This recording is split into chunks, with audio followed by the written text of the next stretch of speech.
This is Democracy Now!, democracynow.org, the War and Peace Report.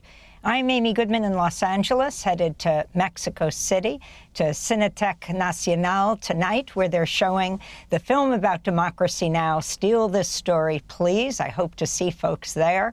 And tomorrow, also part of the Ambulante Film Festival. Check our website at democracynow.org. And we're joined by Democracy Now!'s Juan Gonzalez in Chicago. Earlier this week, the UN Security Council adopted a resolution condemning Iran for its, quote, egregious attacks against its Gulf neighbors, calling out specifically attacks on residential areas and civilians, as well as its closure of the Strait of Hormuz, threatening global energy supplies. Bahrain, Kuwait, Oman, Qatar, Saudi Arabia, the United Arab Emirates, and Jordan are specifically mentioned in the resolution, which had 140 co-sponsors. Of the 15 Security Council members, 13 voted in favor, with none against. China and Russia abstained. Bahrain's UN ambassador, Jamal Faris al-Rawai, said the vote reflected the collective conscience of the world. This overwhelming support from the international community reflects a collective awareness of the danger posed by the unjust Iranian attack against our countries, the Kingdom of Bahrain, the GCC, and the Hashemite Kingdom of Jordan over the past 12 days. The adoption by the Council of this resolution today confirms that the international community is united in addressing and confronting these hostile acts. The stability and safety of the region is part and parcel of the security and peace architecture. Russia's representative to the UN called the past resolution biased for not acknowledging Israel and the United States as instigators of the war. Russia introduced a second resolution that called for an immediate halt to all hostilities in the Middle East without naming any parties involved. That resolution failed to pass. This is the U.S. ambassador to the United Nations, Mike Waltz. Once again, Russia is acting here at the Security Council to protect its partner, Iran.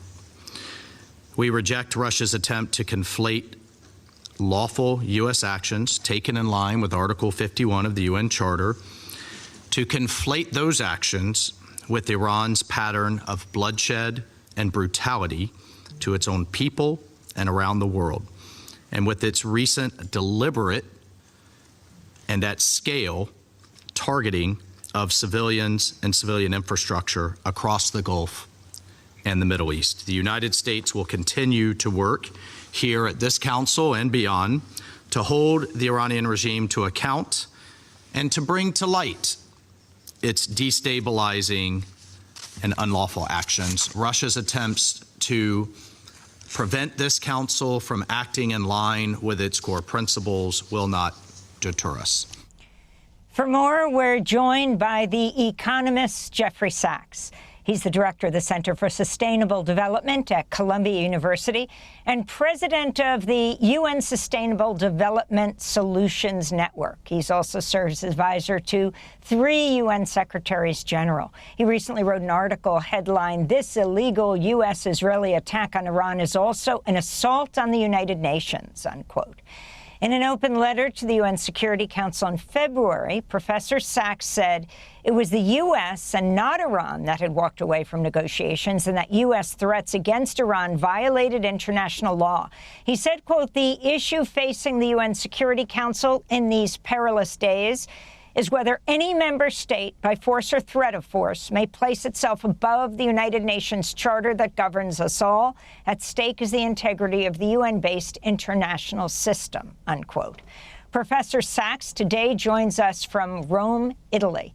Thanks so much for being with us, Professor Sachs. Why don't you elaborate on this letter and your statements about the UN international order and what is happening today with the U.S.-Israeli attack on Iran and Iran's retaliatory attacks? Thank you very much, Amy. And what a chilling show to hear Gideon Levy, to hear your report from Beirut. We have a war of blatant aggression that is going to put the entire world into a disaster. This is a war of aggression and a war of choice by Israel and the United States. It is in the most blatant, frank violation of the UN Charter and the core of the UN Charter, its purpose, which says that nations shall refrain in their international relations from the threat or use of force against the territorial integrity or political independence of any state, period. That is Article 2, Paragraph 4 of the UN Charter. Waltz, the U.S. ambassador, says, oh, we're acting under Article 51. That is the article on self-defense. The United States is not acting in self-defense. Israel is not acting in self-defense. These two countries are committing flagrant aggression, and they've done it twice now in the context of negotiations, which makes it all the more pernicious. Twice the United States claimed it was negotiating with Iran, and twice it killed Iranian leaders in the midst of the so-called negotiations. This is the most blatant and brazen assault on the UN Charter and international law since it was founded in 1945. Even in the Iraq War and other U.S. war and Israeli wars of choice, they faked it at least. Here they don't even fake it. They just are blatant aggressors with no justification at all. Our UN ambassador is Green Beret. They have militarized everything about our society, Amy and Juan. We are in a security state, not a constitutional order. No one asked the American people about whether to go to war or not. And our Congress doesn't want to have anything to do with this. So when they're asked, they say, don't ask us. This is, we give it to Mr. Trump and to Mr. Netanyahu. So I think this is the most brazen fascism that we have seen since the fascist era. And it is absolutely extraordinary. And it's going to put us, I think, probably into World War III. And if it doesn't do that, it's going to put us into an economic calamity worldwide. And Jeffrey Sachs, I wanted to ask you this narrative now that the Trump administration has been pushing in all of their pronouncemements, that this is actually attempting to end the war that Iran launched against the United States decades ago. And they make it seem like everything that's happened that has been Iran aggressing against the United States, forgetting obviously that the role of our country in goading and supplying Iraq in its war against Iran in the 1980s and the various other attacks by Israel and the United States against Iran in the past.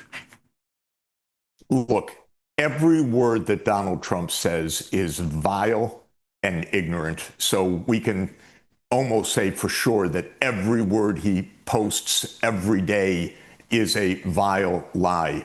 But when it comes to the United States and Iran, yes, this does go back a long way.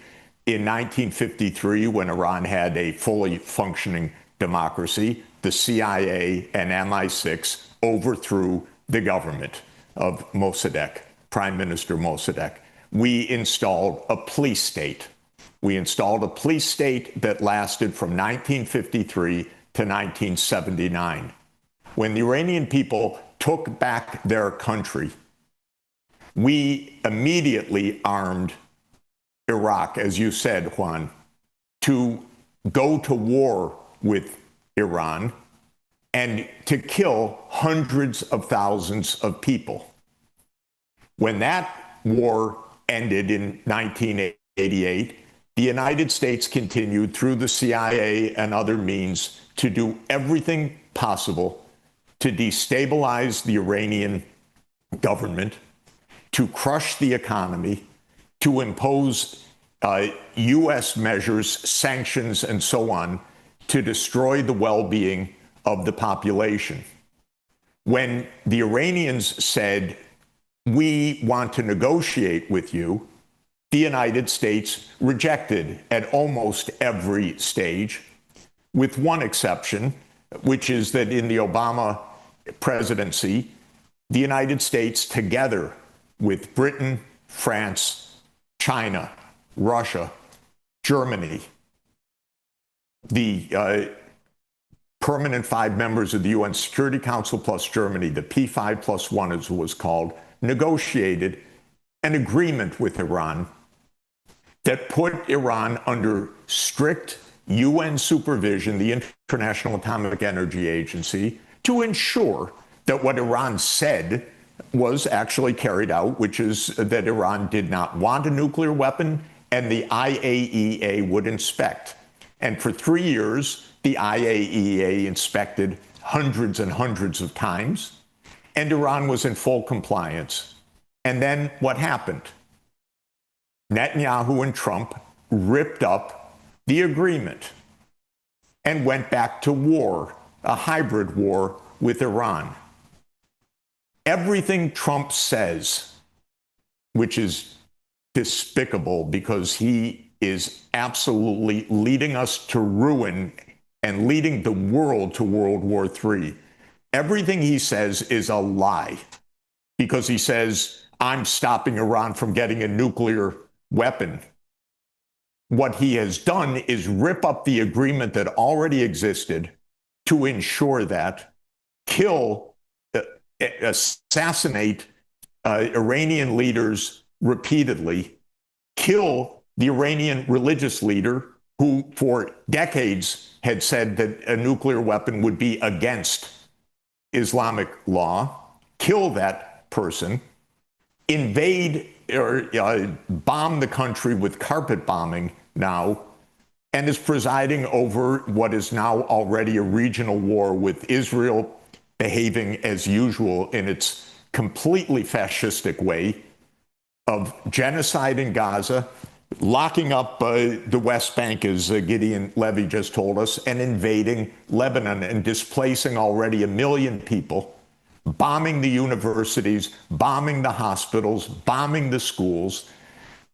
This is so out of control without any logic, any rationality, even not any humane, moral, legal justification whatsoever. We have not seen anything like this since the fascists of World War II. And it is extraordinarily dangerous what's happening.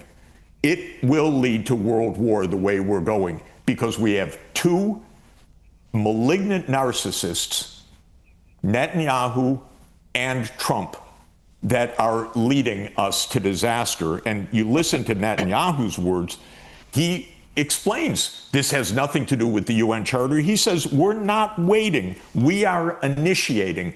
Well, that, Mr. Netanyahu, is against the UN Charter. You're not allowed to initiate war under the UN Charter. You've explained it very clearly. You are making a war of aggression. And you too, Mr. Trump, you are making a war of aggression, and you're threatening the entire world. It's really as simple as that. Professor Sachs, we have